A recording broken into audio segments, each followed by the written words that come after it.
Hey, good morning, family. We're on Psalm 49 today, and just a couple observations that I have from the psalm, from the sons of Korah here.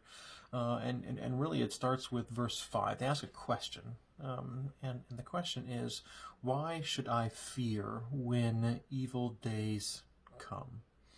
And I don't know about you, but it seems like often lately there's been a lot of evil days when there's been a lot of wicked deceivers surrounding me, surrounding us, and they ask this question, and then they make these observations about the world around them. It's what I love about the Psalms, as the psalmists, as they observe, as they reflect, as they question, as they themselves process through the highs and the lows that they themselves are experiencing, and then look at the world around them, which is often so relatable to us, both in the world around them and us now, as well as what they were experiencing and feeling and what we get to experience and feel. That's why the Psalms are so good to walk through often, to make it part of your normal rhythm. But they're looking around and they're making these observations, and they kind of just realize that there's all this going on, and it's kind of pointless because it all doesn't go anywhere.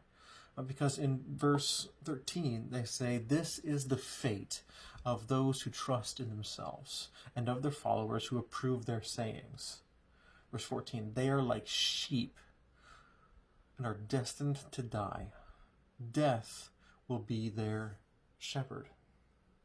Now, what I love about this is this picture, right, of sheep, and the scriptures, of course, often refer to us as sheep, that we are destined to die. But whereas they have death as their shepherd, Jesus comes and promises to be the good shepherd, to lead us to life that is really life to the fullest, to protect us from the thief who would come to kill, steal, and destroy.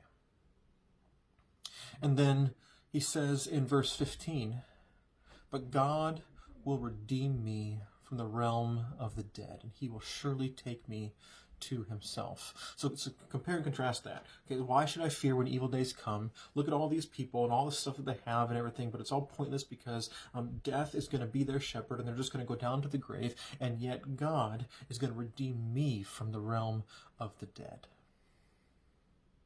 We all are dead. We were born, and we sin, and that sin, the wages of sin, is death.